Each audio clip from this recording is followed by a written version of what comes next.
pwede ka ng kasuhan ng plunder. Marami ako nakakausap, bakit 5 million pa, baba natin ng 1 million. Ito po ay panukala lamang. At bilang senador ninyo, makikinig ako sa sentimiento ng higit na nakararaming Pilipino. Maaring 5 million, maaring 1 million, maaring 100,000 piso. Sapagkat ang pagnanakaw ay pagnanakaw. Regardless of the amount stolen from the public, ang pagnanakaw ay pagnanakaw, hindi dapat tularan at nararapat ng tultukan. Mantakin ninyo, yung isang mahirap na wala nang makain na pinitang magnakaw sa isang convenience store ng isang latang sardinas, diretso, kalaboso, pag nahuli. Samantalang, yung mga tiwaling politiko na nasa gobyerno, milyong-milyong piso ang ninanakaw, ang tawag sa kanila ay Your Honor o Honorable. Kaya dito, gagawin nating parehas ang laban. Ibababa natin ang threshold ng plunder from 50 million pesos to 5 million pesos. At pag nagawa natin yan, aking isusulong bilang senador ninyo ang pagbabalik ng death penalty sa kasong plunder at droga na siyang kasasangkutan ng mga taong gobyerno at ng mga banyaga. Ito ang pangunahin nating legislative idea bilang senador ninyo. At alam ko rin naman na some of you may have heard ang isa sa ating isinusulong, ang problema ng ating bansa, yung top 5 ay yung inflation. Inflation, yung pagtaas ng level o bilang of those who are living under the poverty line, yung kawalan ng trabaho, yung korupsyon at nagtataas ang presyo ng bilihin. Pag sinuri mo itong top 5 problems of our country, babalik ka o mauuwi ka sa tanong na magkano ba ang naiuuwi na lamang ng isang manggagawang Pilipino. Lalo pa higit yung mga nasa probinsya. Tayong nandito ngayon sa National Capital Region o yung mga taga-Region 3 o Region 4A, malapit-lapit sa Mega Manila. Higit pong mas malaki yung sahod ng mga nasa Mega Manila kung ihahambing mo sa mga nagtatrabaho sa probinsya. Dahil daw po mas murang manirahan sa probinsya. Hindi po totoo yun at hindi na po totoo yun. Sapagkat sa akin ng pag-iikot, higit po mahal ang presyo ng kuryente dyan sa Guimaras.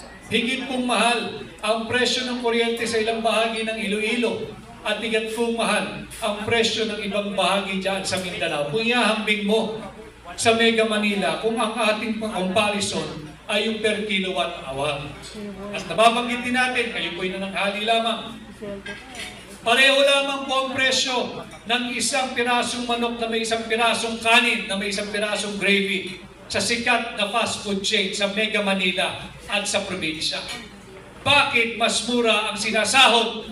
Bakit mas mababa ang sinasahod ng mga nagtatrabaho sa probinsya? Kaya po aking isusulong bilang senador ninyo, yung standardization of wages, yung pagkakapare-pareho na ng sahod ng mga nagtatrabaho sa Mega Manila at sa probinsya. Sapagkat hindi po totoo mas mura ang buhay at manirahan sa probinsya kung ihahambing mo sa Mega Manila. Pareho lamang po ang presyo ng kada litro ng krudo, ng gasolina, ng kerosene sa probinsya kung ihahambing mo sa presyo dito sa Metro Manila o sa Mega Manila. Mas maliit ang sahod ng mga taga-probinsya kung ihahambing mo sa mga nagtatrabaho sa Mega Manila. Subalit pareho lamang ang antas ng income tax na kanilang binabayaran. Hindi ba't lugi na lugi ang mga taga-probinsya?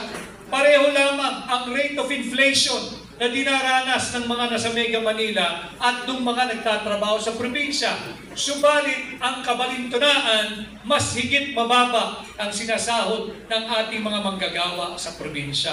Panahon na rin na tuldukan natin ang pagkakaibang yan, kaya aking sinusulong bilang senador ninyo yung standardization of wages. At alam ko rin na alam ninyo yung pinag-uusapang mainit na mainit ngayon. Yung unconstitutional budget for 2025 na pinirmahan ni Bongbong Marcos na hitik po sa korupsyon. Tinanggalan ng funding, defunded, zero budget ang binigay sa PhilHealth. PhilHealth mahalaga sa ating lahat, sa inyo, sa ordinaryong Pilipino. Sapagkat diyan tayo lahat nakaasa pagdating sa usaping pangkalusugan at ating kaligtasan. Subalit zero budget ang binigay ni Bongbong Marcos. Saan linagay yung 74 billion na dapat sana budget or subsidy ng PhilHealth? Ibinigay sa mga mambabatas. Binigyan ng 5 billion ang mga senador, 21 billion ang mga kongresista, kanilang paghati-hatian para sa kanilang ayuda. Ang ayuda ay isang legitimate way of vote buying. Ang ayuda ay hindi para umunlad ang buhay ng may hirap na Pilipino. Ano ho ang ating patunay o pruweba? Maghanap kayo ng isang taong patuloy na sumasahod o pumipila o tumatanggap ng ayuda at tanungin ninyo, sa daming beses ka nang tumanggap ng ayuda, bumuti na ba ang buhay mo? Sa daming beses na tumanggap ka ng ayuda, umunlad na ba ang buhay ng pamilya mo? Walang magsasabi na ni isang taong bumuti ang kanyang buhay sa ayuda. Subalit maraming tiwaling tao ng gobyerno na higit kumakapal ang bulsa dahil diyan sa ayuda. Dapat na rin tultukan niya. Kailangan malinaw sa atin ito. Yung mga kagaya kong aplikante ninyo bilang senador, kinakailangan alam yung core function ng isang mambabatas. Core function o sentrong trabaho o alituntunin ba ng isang mambabatas ang magbigay ng ayuda? Ang trabaho ng mambabatas ay bumalangkas ng batas. Ang trabaho ng mambabatas ay magpasa ng batas, mag-amyenda, mag-repeal, at mag-introduce ng bagong batas. Hindi trabaho ng mambabatas, senador ka man o kongresista, mamigay ng ayuda. Yan ay trabahong nararapat doon sa mga napapabilang sa tinatawag nating miyembro ng Executive Department. Ang pagbibigay ng ayuda, dapat yan, hayaan mo na sa mga LGU, sa governor, sa city mayor, sa municipal mayor, sa barangay captain. Why?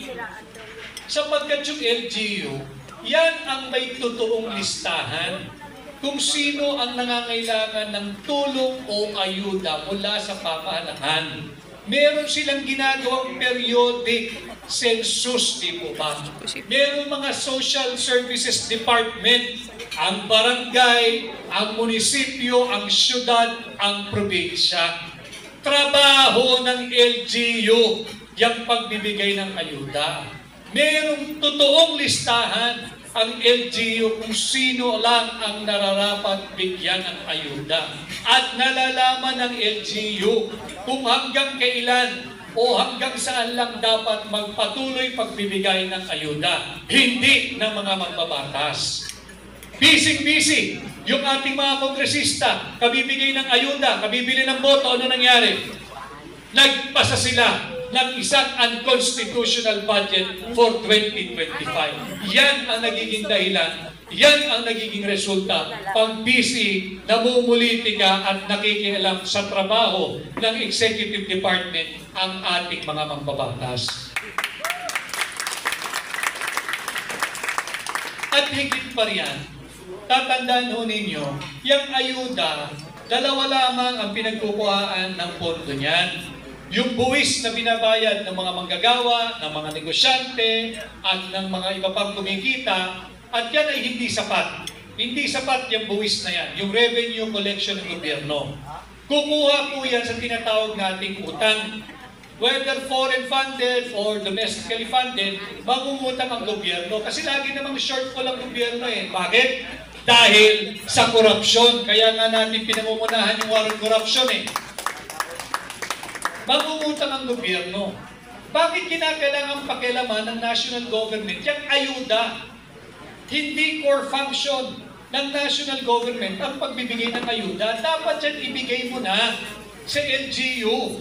Tingnan ninyo yung mga pahayagan, yung mga social media sites, yung new media. Laging napapabalita na merong surplus o sobrang pera ang mga LGU.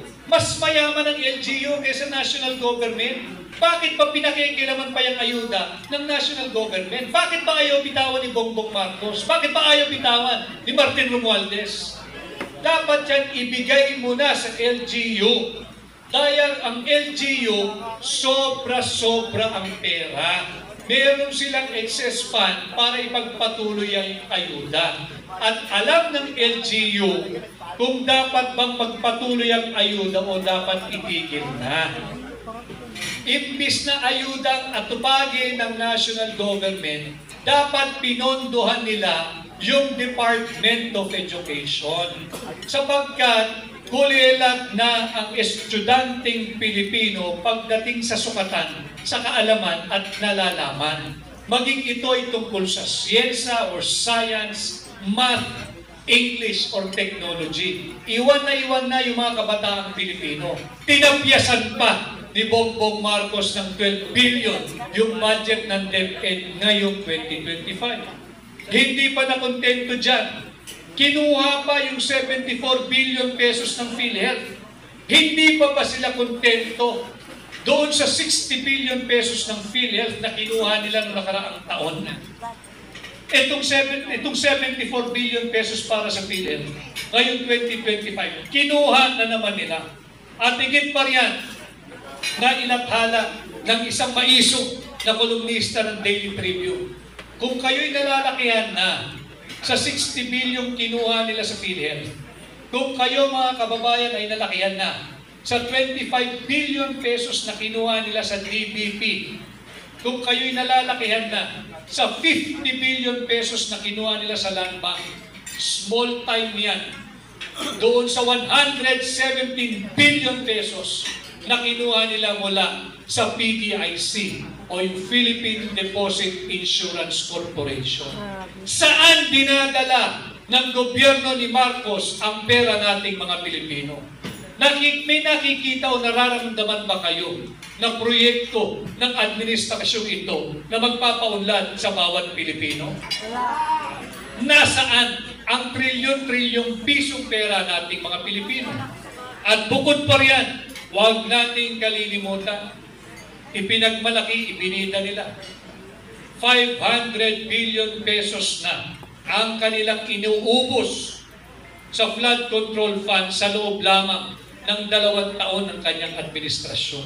At ngayong 2025, another almost 250 billion pesos na naman ang kanilang linaga dito sa flood control funds. Eh bakit tuwing umuulan, bumabaha? Tawa natin kababayan sa Bicol, nalinubog ng baha, nalinubog ng bagyo.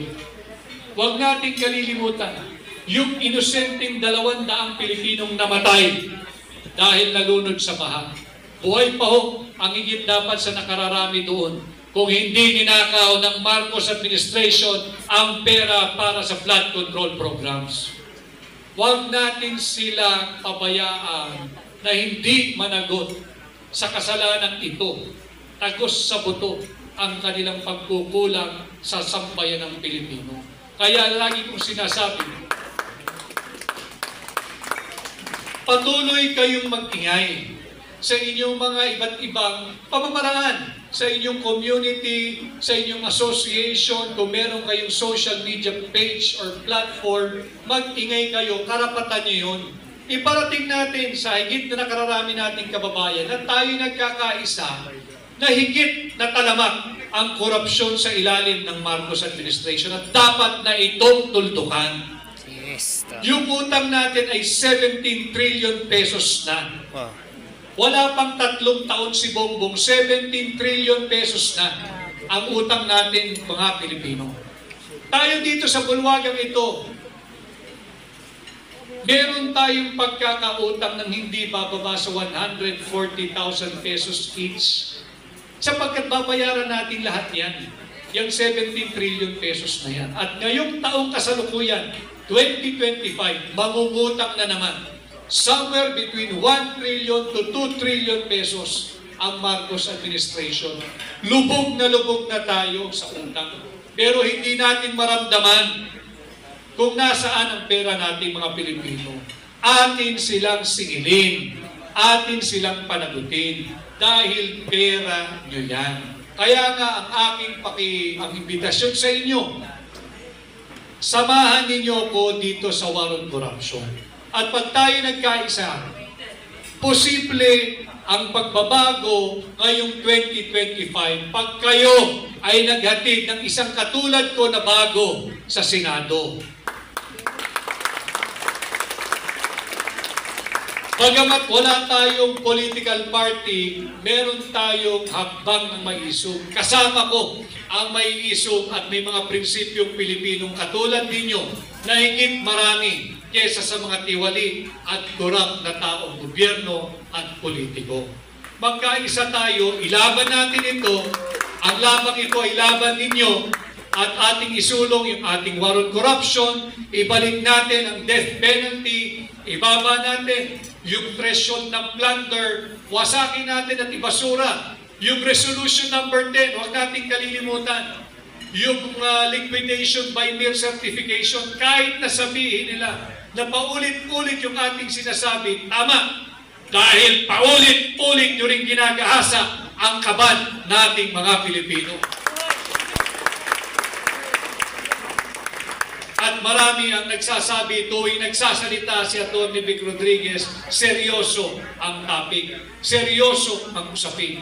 Tama rin mo yun, sapagkat napakaseryoso ng mga problema nating mga Pilipino at kinakailangan pag-usapan ito ng seryoso at kinakailangan ng seryosong tao na magbibigay ng seryosong solusyon sa mga seryosong problema ng ating lipunan.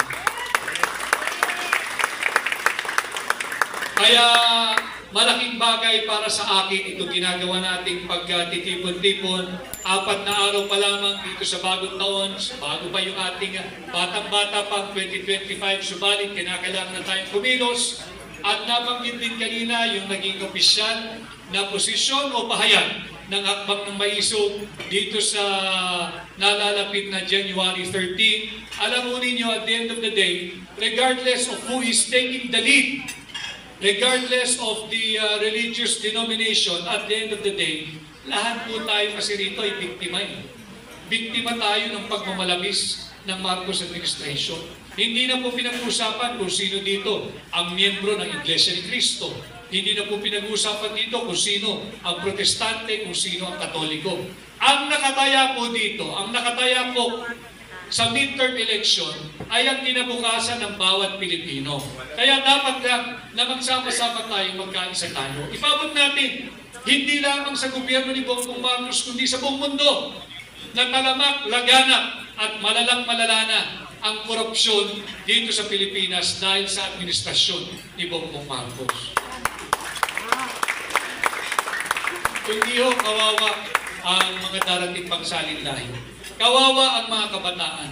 Iwan na sila pagdating sa sektor ng edukasyon. Binawasan pa ng 12 billion.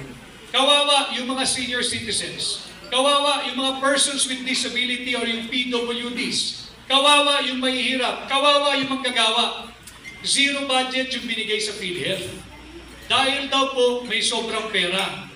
Yung sobrang pera, dapat pinalawig mo yung servisyo ng PhilHealth. Dapat yan, wala na tayong out-of-pocket expense. Kung may na-hospital, dapat zero na ang ating hospital bill, sagot na ni PhilHealth. Pero anong ginawa nila? Zero budget. Inuna yung kapritsyo at luho at korupsyon ng mga mambabatas. Itinago din nila sa public works yung tinatawag na unprogrammed appropriation. Tsatsagain kong pag-usapan ito sapagkat importanteng maintindihan ninyo. Ano yung unprogrammed appropriation? Para mapasimple natin kung paano kayo mag-budget sa inyong mga pamilya. Ang unprogrammed appropriation, yan po yung gusto lamang, yung luho, yung pangarap, yung ambisyon. Walang masama, hindi ba? Dapat naman talaga meron tayong ambisyon, meron tayong pangarap, meron tayong motivation to work harder and to earn more. Kung kinakailangan magkaroon tayo ng side hustle, di mabuti. Kung kinakailangan tayong rumakit, basta't hindi naapektuhan yung ating trabaho, mabuti. Para meron tayong motivation. Subalit, dito sa administrasyon ni Bongbong Marcos, hindi dapat prioridad ang unprogrammed appropriation. Dahil yung unprogrammed appropriation, yan po yung tawag sa kanilang pork barrel. Bawal na ho kasi yung pork barrel. Bawal na yung PDAF. So gumawa sila ng bago. Tinawag nilang unprogrammed appropriation. Gagamitin lamang po o may implement lamang yung unprogrammed appropriation kung ano man yung item na nakalagay doon kapag ka may sobrang pera ang gobyerno. Pag may sobrang koleksyon, ganun din ho sa inyong bahay. Kakain lamang tayo sa labas kung meron tayong sobrang pera. Alam nga namang magyayakang kumain sa iyong pamilya na magkakain kayo sa labas sa isang buffet lunch o buffet dinner nang kulang yung pera ninyo. O ang problema pa kung wala kang pera. Pag ginawa nyo yun at hindi kayo nagbayad, di ba ang tawag doon estafa? Hindi ba makakasuhan kayo? Bakit? Hindi pa kaya, walang sobrang pera ang pamilya. So, hindi priority. Pag-iipunan. Pag may sobra si tatay at saka si nanay, maaari tayong kumain sa labas. Yung bagong baro, yung bagong damit, yung bagong sapatos na gusto ng ating anak, hindi natin maibigay dahil kulang pa yung ating budget. Hindi tayo humihindi. Sinasabi lang natin, teka muna, mag-iipon ang tatay, mag-iipon ang nanay. Pag may sobra, ibibili kita. Yun ang prudent fiscal programming and spending. Yun ang wala sa Marcos administration. Inuuna pa dito ang kapritsyo, luho, korupsyon at pork barrel ng mga mambabatas kesa sa mga basic services. At walang pakundangan ng umutang ang gobyernong ito, maibigay lang ang hilig, ang kapritsyo, ang luho ng mga mambabatas gamit dyan sa tinatawag na unprogrammed appropriation. Huwag tayong pumayag. Dapat yan ay naiintindihan ninyo. Kung kayo ay naghihigpit ng sinturon, hindi kayo makakain ng nilagang baka tuwing weekend dahil kulang ang inyong budget. Bakit kayo, pinaghihirapan ninyo yung pera ninyo, marunong kayong maghigpit ng sinturon? Bakit yung ating mga mambabatas, pera ng Pilipino, hindi marunong magtipid, hindi marunong maghigpit ng sinturon? Lagi kong sinasabi, itinuro sa atin ang ating mga ninuno, pag maiksi ang kumot, matuto tayong mamaluktot. Hindi ito ginagawa ng Marcos administration. Pag kulang ang pondo, nakawin mo yung pera ng mga GOCCs. Pag kulang ang pondo, mangutang ka. Whether foreign or locally funded, mangutang ka. Babayaran naman yan ng mga Pilipinong walang kabuang-buang na lubog na sila sa utang. Ito ang ating labanan. Ito ang advokasya at prinsipyo na isinusulong ng hakbang ng mag-isog, humihingi ng transparency, ng accountability, ng peace and security.